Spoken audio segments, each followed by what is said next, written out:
everybody. Welcome back to the Watchung Booksellers Podcast, where we bring you conversations from our bookstore's rich community of book professionals who talk about what they do for the love of books. Thanks for joining us. I'm Kathryn, and I'm here with my co-producer, Marnie. Hey, Marnie. Hi, Kathryn. And today, our conversationalists are discussing historical fiction.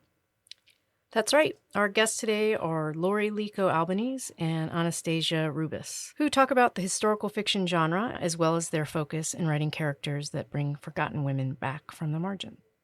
It's another of our very informative talks with expert writers, or as Stacy says, we're at Watchung University. And after hearing this talk, I realize how much historical fiction I've read and how wonderful this genre is. It's really a great way to learn something without getting stuck in a textbook or really doing a deep dive into a 700-page tome, by David McCullough or something like that. Yeah. So it's actually a great way to learn something and be entertained. But first, Marnie, do you have any books you want to recommend? Well, I'm going to go ahead and recommend Marcy Dermansky's newest book, Hot Air. It actually comes out today. And Kathryn and I both read it and loved it. So we want to recommend that you read her book and come to her talk. Yeah, it's on Thursday night at 7 o'clock in the kids' room. And I liked it so much, I wrote a nice little blurb for Indie Next. And it's an Indie Next pick in April. So you'll get to see my blurb when you pop in the store. Great. Well, let's go to Laurie and Stacy's conversation. Laurie Lico Albanese is a historical novelist, most recently of the acclaimed novel Hester, which gives voice to Hester Prynne in a retelling of The Scarlet Letter. Laurie's previous historical novels include Stolen Beauty, about the famed Gustav Klimt portrait known as The Lady in Gold. She lives in Montclair with her husband, where they raise their 2 grown children. She writes for New Jersey Monthly, teaches writing, and is at work on a new novel. And Anastasia Rubis's writing has appeared in the New York Times, Huffington Post, New York Observer, and literary journals. One of her stories, Girl Falling, was named a notable essay in Best American Essays of 2014. Another, Blue Pools, was included in the anthology Oh Baby. She co-wrote and co-directed a 13-minute documentary titled Breakfast, Lunch, Dinner, The Greek Diner Story. Her latest work, Oriana, is a novel based on the life of journalist Oriana Fallaci and is available in paperback today. Congratulations, Stacy. Stacy earned a BA magna cum laude from Brown University and an MA from Montclair State University, where she was an adjunct professor. She also teaches memoir writing and is working on a second novel. She and her husband live in Montclair, where they raise their daughter, and spend summers in Greece, where their parents were born. Enjoy the conversation, and we'll be back after to fill you in on what's coming up in the store.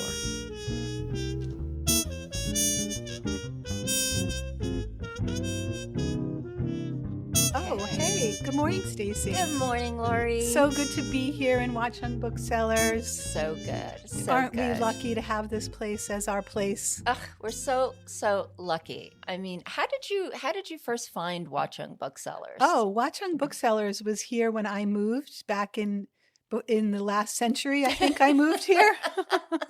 I remember when it was just a little tiny store on the second floor in Watchung Plaza when I first came here, and Margot started out so small and modest, and now look at what she has going on here. It's incredible. It's amazing. It's such a center of, for me, cultural life in the town.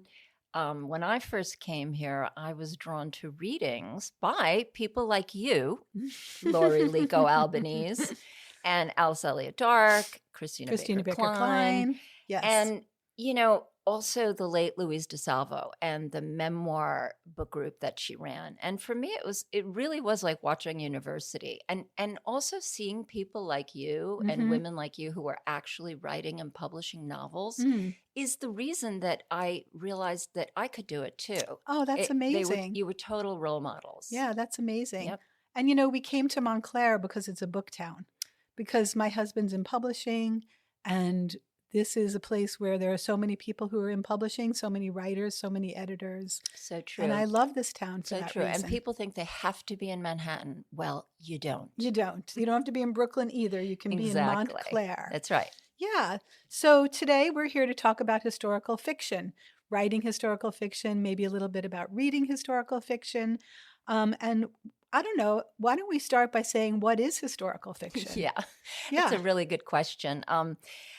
For me, it's always been associated with a real historical event or people Mhm. that are in a novel. Mhm. But I know that you have a slightly wider definition of it. Well, I've been thinking about it, and I always said that it was anything written 50 years before now. Although I suppose a coming of age or something like an Elena Ferrante, that isn't really historical fiction. But otherwise, I think the combination of 50 years in the past, plus set in a different historical setting than the one we're in now, and therein brings you to historical fiction. Right. And I think also like a blending of truth and fiction. Mm-hmm. But both of us, interestingly, chose to write about real people. Yeah, and women's stories too. And women's stories. Yes. So in my novel, Oriana, which is a novel of Oriana Fallaci, I wrote about a trailblazing female journalist who was a role model for Barbara Walters and Christiane Amanpour. And besides her gutsy career in the 60s and 70s, she also had a great love story and a great lifetime regret. So, I wrote that because her story wasn't known in America, whereas she was a towering figure in Europe and also Latin America, I learned. And that's what brought me to write about a real person, which is this woman had lived a great life story, and yet we don't know it. How about you with... Well, so I thought I would mention two of my books, Stolen Beauty, which is about the portrait of Adele Bloch-Bauer. And Adele Bloch-Bauer was painted by Gustav Klimt at the turn of the century. And that is a real painting known as the Mona Lisa of Vienna. People might know it from the movie Woman in Gold. It's known as the portrait, the Lady in Gold also. So I wrote about the creation of that painting and what was known and what was not known about the creation of that painting, including the fact that perhaps Adele Bloch-Bauer and Gustav Klimt had a love affair, which was really fun. So that was my imagined part, which we'll talk about a little bit later. I also wrote a novel called Hester, which reimagines the Scarlet Letter and includes Nathaniel Hawthorne as a character. And that one is set in 1829 Salem. So what I was interested in, and I think you also, is finding stories of women from the margins, bringing women out of the margins into the limelight. Exactly. Yeah. There's so much that's not known. And I think the work of historical fiction is to, remind us of either things that happened or people that lived, and to be a starting point, really, if people want to learn more about that or learn the quote unquote truth. There's always that thing called Google. Yeah. Or other books. Yeah. Like, for instance, I've been incredibly satisfied and shocked, actually, that people go on after reading Oriana, the novel, to read Oriana's own books, her collected interviews with world leaders, or her memoir of her great love. So, and I'm sure for you too, if people go on to read, let's say, The Scarlet Letter. Yeah. I always say you don't have to read The Scarlet Letter to read Hester. You don't have to do any homework. But also people do that. And if people are encouraged to go read some Hawthorne short stories, that's always good. And for Stolen Beauty, because it's about a painting that's at the Neue Gallery in New York City, I've had a lot of people, book clubs even, who said after reading Stolen Beauty, they took a field trip to the Neue Gallery in New York City. And that cafe was awesome too. Cafe Sabarsky. Yeah. Yeah, where you can Lots get a of really great good Linzer tort. Desserts. Yes, exactly. So Laurie, historical fiction has become really popular. Why do you think people like historical fiction? Well, I think people like historical fiction for the same reason I like historical fiction, which is that it allows you to learn something, but through the lens of a particular individual person. So I was never really a history buff, which is kind of funny. Same. No, yeah. Failed history. But learning history, failed history.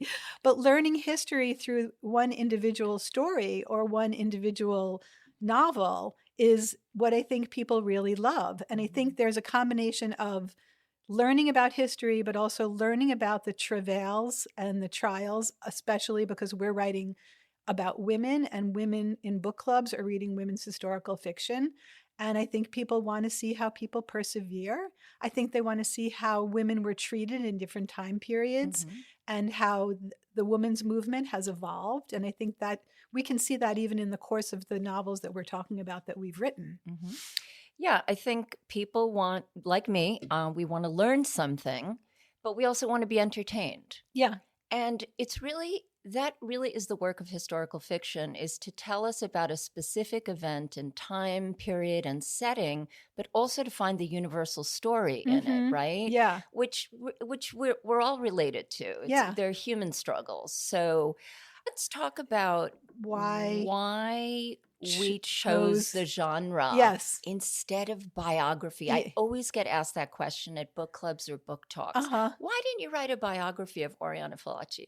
Well, because I'm not an academic, and I'm not, I don't want to spend 10 years researching and using those crazy footnotes. Yes, footnotes. Right? Yeah. But I would go further, though. Well, what about you? Why didn't you write biographies, Laurie? Well, look, I started out as a journalist. I studied journalism at NYU. And so I always felt like it's two different parts of your brain to do research and interviews for nonfiction. And I'm just not a historian.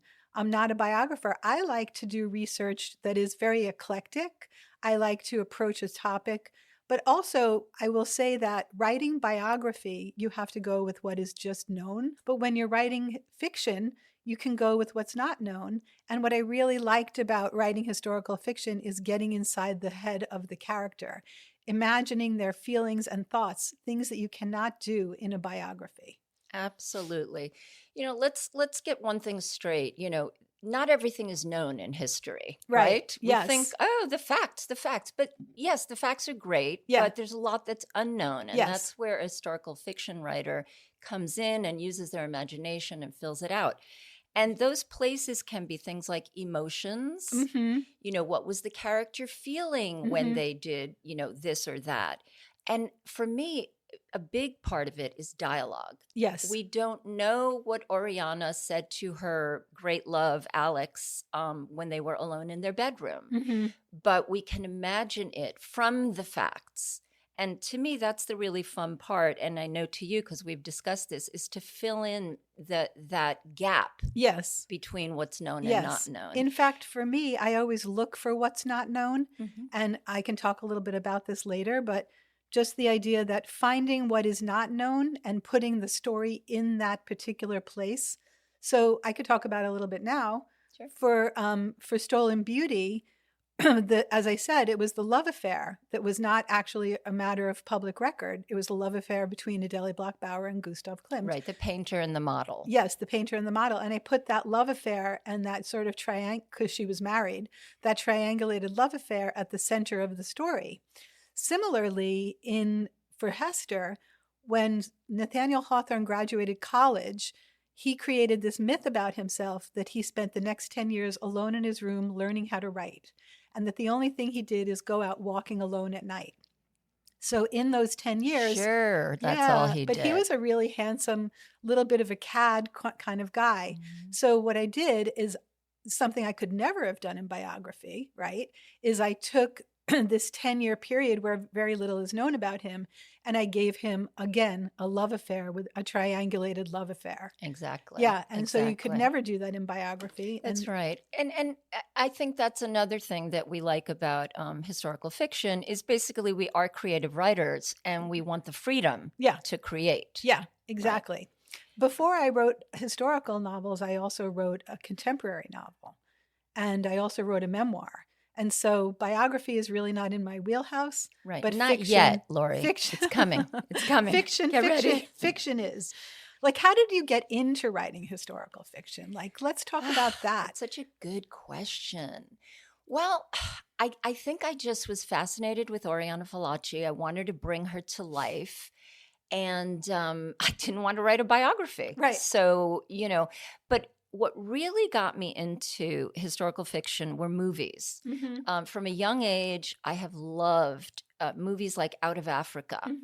it's based on a memoir by Isaac Deinson, who was also Karen Blixen. But the movie, fictionalizes that memoir. So it's historical fiction. Meryl Streep is in it.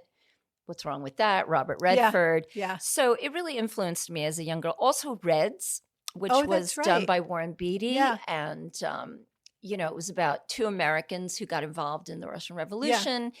And I always thought, oh, gosh, I'm really loving anything based on a true story. The Crown. I'm a big pop culture, TV movie person. Also, I just think real life is stranger than fiction and more fascinating. And I really can't make this stuff up. Yeah. So I really just looked for stories that I could bring to the public that aren't well known, that aren't beaten to death. Yeah. And there's lots of those. Yeah, lots of them. How about you, Laurie? Yeah, so for me, as I said, I had written a contemporary novel. And then I have a really good friend, a very close friend, Laura Marowitz, who's an art historian. And Laura and I decided to write a book together. And that was my first historical novel. And that's called The Miracles of Prato. And it's about Fra Filippo Lippi and his creation of a fresco in Prato, Italy. So for me, I was writing contemporary fiction. I had written a contemporary novel, and I had this really amazing opportunity to work with a dear friend who helped me with a lot of the research. And she really, I will say, Laura, who is a historian, showed me how to do the research, showed me how to find out about the milieu of a character. And so it was really a combination of Laura, and then if we wanted to talk about books that inspired us, I had read Girl with a Pearl Earring, the Tracy Chevalier, and that, of course, traces the creation of the Vermeer painting Girl with the Pearl Earring. And the idea that you could tell the story of a painting through a fictional lens was so intriguing to me that that's what I did with Miracles of Prato, and then that's, of course, what I did with Stolen Beauty. So it was really reading historical fiction. And I feel like Girl with a Pearl Earring, we've talked about it. You also felt influenced by that book. Yeah, and the one I think we really also landed on together was The Paris Wife by Paula McLean. And that is the story of Hemingway's first wife, Hadley Hemingway. And it's inspired by Hemingway's own memoir, A Movable Feast. And the book is so beautiful, like besides, telling the story of their marriage before he leaves her cruelly for one of their friends, it's also just so emotional. It's so beautifully written, like it becomes a novel. Yeah, the voice in that is unbelievable. And then the other one we both love is Euphoria by Lily King. Yes. Which is based again on the story of Margaret Mead, the anthropologist, and her love triangle with her husband and her boyfriend out in the, swamps of Papua New Guinea.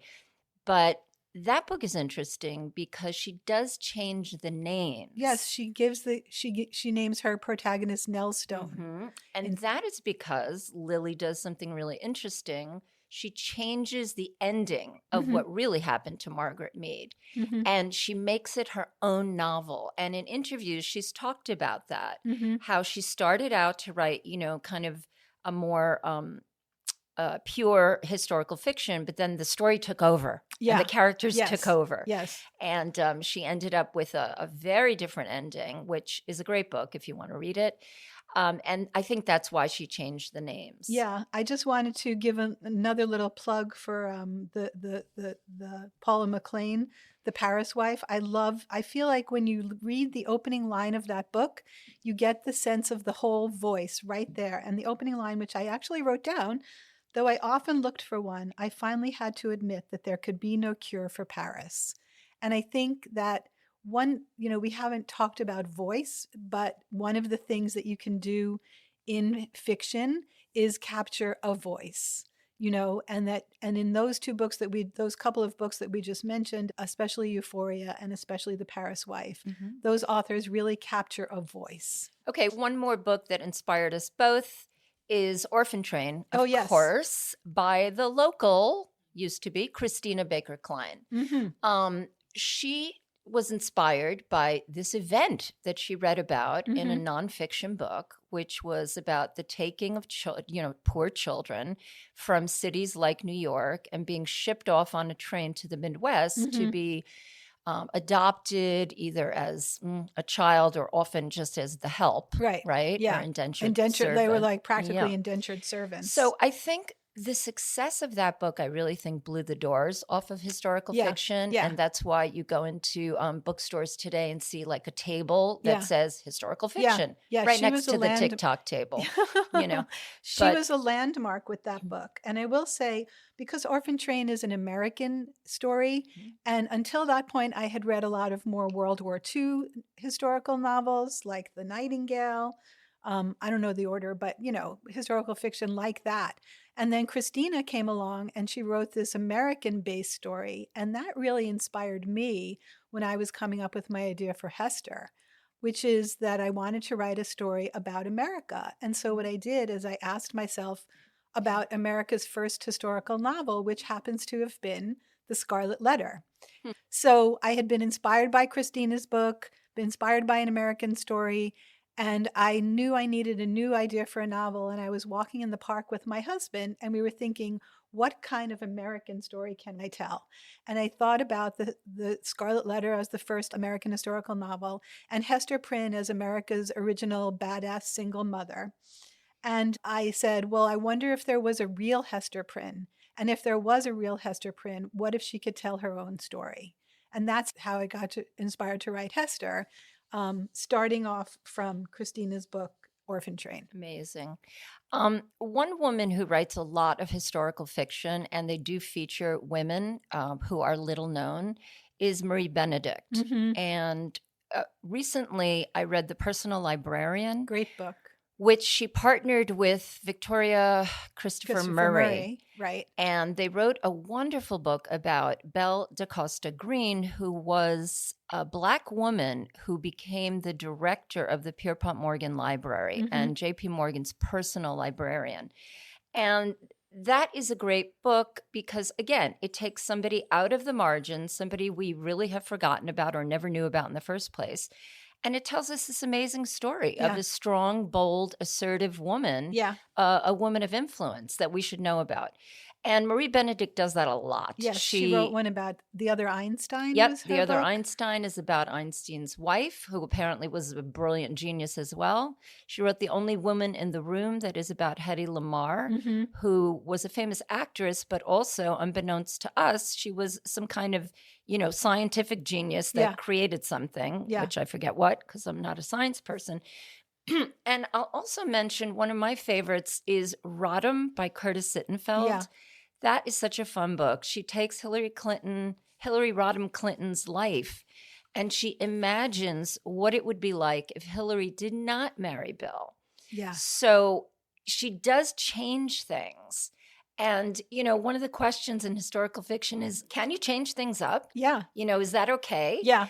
And I think it is, right, Laurie? Yeah. I mean, I think that we've both done it a little bit. Now, thinking about retellings, which is one of the things I've done with Hester, I loved James by Percival Everett. Right. And I was also influenced by The Wide Sargasso Sea by Jean Rhys, which is a retelling of Jane Eyre, looking at it from a colonialist structurist point of view. And so I think that a lot of authors do change the narrative. One of the books that I think about is Colson Whitehead, The Underground Railroad, where, of course, he actually makes the metaphor come alive, and there are railroads underground. And I remember reading that or hearing him in an interview say that he just didn't want to have to do the research. So he kind of decided he would invent instead, which I think is probably shorthand. Maybe he said a lot more than that. But That's funny. yes, I mean, if Colson Whitehead can do it, then anyone can do That's it, right. right? We give permission. Right. Let's talk about research because, everybody has to research, even if you're writing a fiction book and Yeah. let's say you're talking about a gynecologist. You have Yeah. to, you have to research what does a gynecologist do. But in historical fiction, we have to research a lot more. Yeah. So how did you do your research? What's your favorite part of research, Laurie? Oh, well, my favorite part of research is the travel. So we cleverly set our books in Europe, both of us, right? Yeah. I wrote a book set in Italy. I wrote a book set in Vienna. And of course, I had to go to Prato and Florence when I was working on the Miracles of Prato. You poor thing. Yeah, it was terrible. The gelato. And, going to Vienna and seeing where Gustav Klimt painted, seeing where Adele Blackbauer lived. I mean, I think you have to be able to make your character walk down the street, right? Mm-hmm. And to the extent that you can go to the cities and see what they were, and we're lucky because in Europe, so much has not changed. Like I was able to walk past the house where Adele Blackbauer lived in 1907, and it's still there. That's cool. Interestingly, the house where Adele Blackbauer lived was taken over by the Nazis, which I write about in my book, and they had the train offices in that building, the trains that the Nazis used. They ran them from her very home. But we were able to go and see that. But of course, a lot of other beautiful things. I went to Lake Attersee, where Klimt summered and where he painted all of his landscapes. And I was able to go visit the house and go into the room where he slept and look out the window and sit in his rowboat. Klimt liked to go rowing on Lake Attersee, and I was able to sit in his rowboat. So some of those experiences, I mean, that's not even talking about the research I did for Hester, but I'm going to throw it back to you to talk about Oriana. Okay, so research is fun because basically it means you're not writing the hard stuff. How did I forget about travel? That is the most fun part. I had to suffer and go to Florence to research Oriana. That's where she was from. And her great love was from Greece, which is a country I know well since my parents are from there. So some Greek research was done. But there's other kinds of research, of course, that goes into historical fiction. You read anything you can get your hands on, memoirs, biographies, other books by the person. But the most fun, really, I had researching, besides eating pasta, truffle pasta in Florence, was going to Boston University, where they have her archives. And, you put on white gloves and you start going through letters and manuscripts. And the best part was that they had Oriana Fallaci's original tape cassettes of when she interviewed, every single world leader that mattered in the 60s, 70s, and 80s. And, so you put on headphones and you're listening to her talk to Golda Meir or Henry Kissinger, and you're hearing her voice, and you can tell that she smokes like a fiend, and her pointed questions and her assertiveness, and you're getting the person. So I was able to do that, of course, because she was a 20th century figure. How do you decide, Laurie, what to include and not include from your research? I just wanted to mention, you're talking about archives. One of the things that I was able to do for Hester is I was able to go to the New York Public Library and access the Salem Gazette, which was a weekly newspaper published in Salem. And I read all the issues of the Salem Gazette from like 1828 and 1829. And because the novel is set in what was actually the wealthiest city in the world at the time in 1829, I was able to see all the shipping records, what's coming in off the ships, what's being brought into the stores, what they're writing about and thinking about in that time period. So reading, I was not able to listen to recordings like you were, but reading the periodicals from the time period in which the story takes place was one of the best ways to help me bring a story alive. Cool. Yeah. So let's talk about, because, we can research to death, right? Yeah. And I'm in that position right now with a second novel, too much research. But how do you decide, what to include and what to leave out? How do you avoid the dread information dump? Information dump. Yeah. Well, this goes back to that question of why write fiction instead of nonfiction.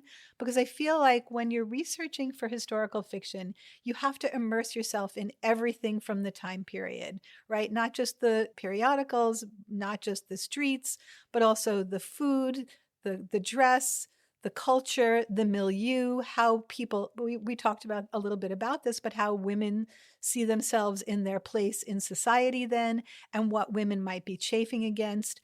And so I think that all of the research sort of has to fall to the background, right? and then you put in the period details, but you put them in a way you don't ever want to do that information dump. You just put them in a way that is natural to the character, perhaps describing a certain kind of Bauhaus jewelry box that she has, thinking about Adele Bloch-Bauer. And food is a good one. I think we've talked about that also. Yeah, that's true. I think to avoid all the research and the information dump, you really have to pull back at some point and think about it as a novel. You know, what does the character want? Right. Who is she or he? What are the conflicts? What are the obstacles? What is the rising action to the climax? Yeah. What's the climax? Right. What's the resolution? Where do you want her or him to end up? So you think about it as a novel, and then you bring in all the things, you need really for feeling and flavor. Yes. Like we talked about these things. Clothes. Oriana's born in Florence. Lots of Ferragamo shoes and, Gucci belts. Yes. And, lots of Florentine steak and wild boar that she's eating over pasta. But yeah, and like you said, very importantly, the cultural trends. Like, what is the role of women? Are they burning their bras? Like in my book, which is this, it's in the 70s, and or we have Gloria Steinem. Right. Or are they just trying to open a dress shop? Right. Which when I was writing Hester, I had that as a goal of hers, to open a dress shop. And in the beginning, when I first started thinking about that as an idea, I thought it was too small. I thought, how is that a feminist idea? But then I read about women in business and how difficult it was, of course, in 1829 for a woman to own property even in America. And so I realized that opening a dress shop or having an embroidery business was actually a feminist idea. And so I spent a lot of time creating that world for her in Hester. This is hard when you're writing historical fiction to get the time period right, get the setting right, to get the details right. Again, without overwhelming the reader and being like, a series of just dry details. Yeah. The most important thing, though, for us, right, Laurie, is to capture the character's voice. Yeah. Yes. Let's talk about how we do that. With Oriana, there was no way that I could write the book from the I perspective. I just couldn't do it. She was Italian. She was an intellectual. She was tougher than I was, more assertive. Well, you did a great job of capturing her assertive voice. But I couldn't do it in I. Yeah, so you couldn't I did do first it in person. she. Yeah. But I did close third person, which to me was like I, but it gave me a little psychological distance where I didn't have to convince myself that I was an Italian woman born poor in 1929 Florence. Yeah. But you do write in the first person. For me. Can you talk about that? Yeah, for me. Well, actually, all of my books have had an odyssey of trying them in third person, then trying them in first person. I find that when I'm writing in first person, I feel like I can embody the character. I can be inside of her, not just her head, but her body. And so for me, writing first person is much easier than writing third person. I tried writing third person, and for Stolen Beauty, I even had a little time when I thought I would write the entire novel from the point of view of the painting. Wow. Well, that didn't work. I wonder why. That was a little disembodied, so that didn't work. But it's interesting because Oriana is a very strong woman.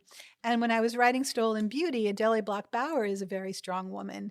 And so I had written her in first person, and she was a very arrogant person. It's okay. Right.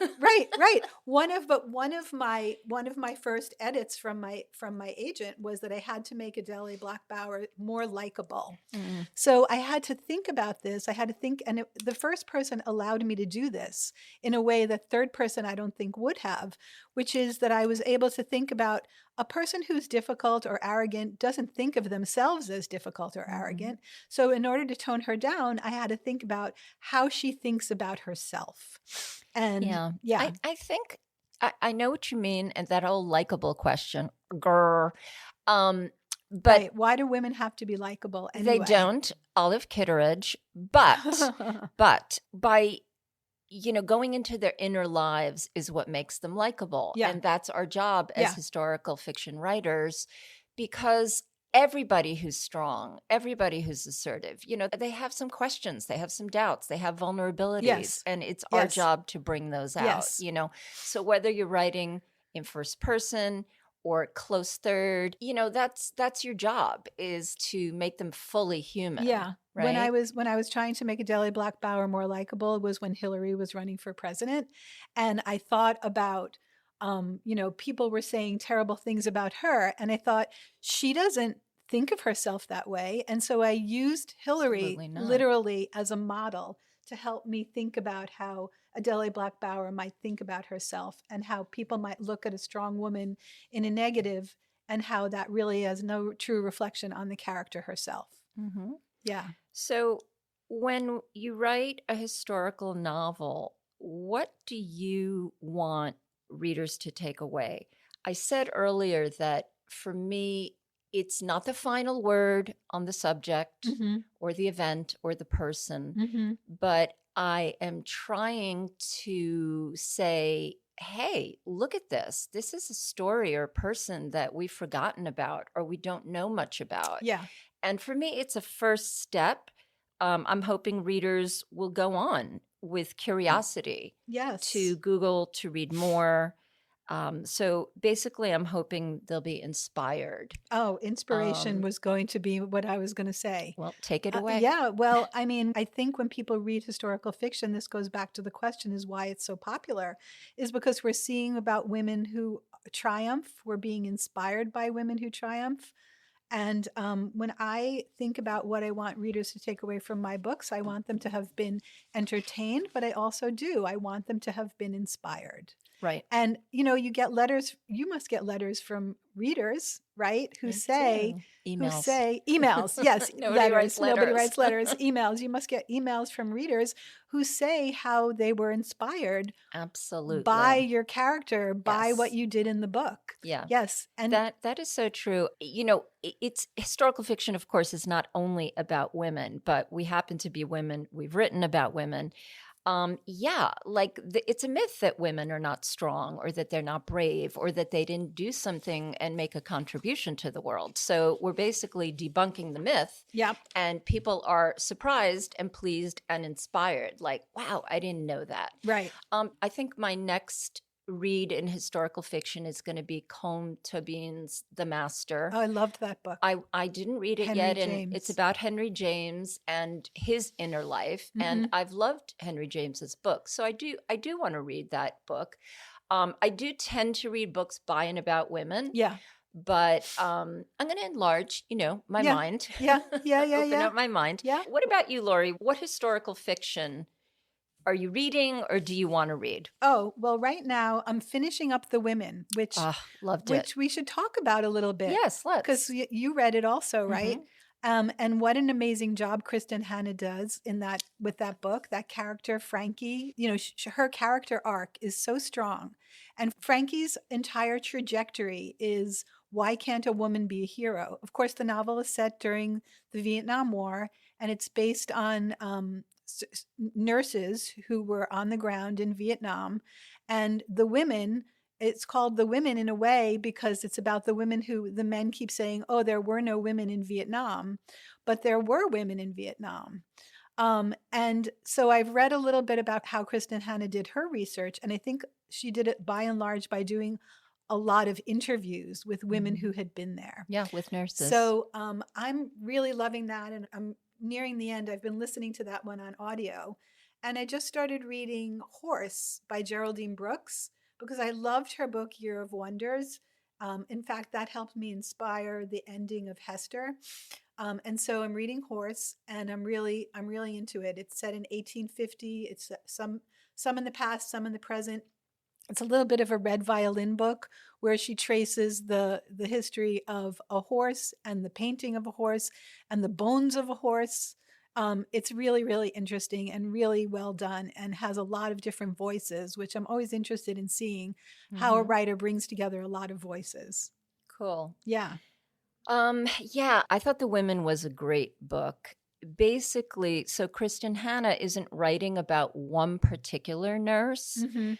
She's writing about an amalgam of nurses, and the period detail in that book that made it come alive, everything from the music that soldiers and surgeons and nurses were listening to their clothing. You know, she's always in her free time showing up in cutoffs and halters, you know, from the 60s and 70s. And then when she goes home, there's a lot of good 70s bell-bottom references and sideburns. Yes. And of course, you know, the incredible details about being a nurse in surgery during the war. I mean, those really knocked me over. Yeah, and she follows the PTSD. Yep. The PTSD that Frankie, the main character, has. Yeah, I really did not expect to like that book as much as I did, but that's a star for me. Yeah. I read Jackie by Dawn Tripp, and I thought I had read enough Kennedy books, but that was a good one.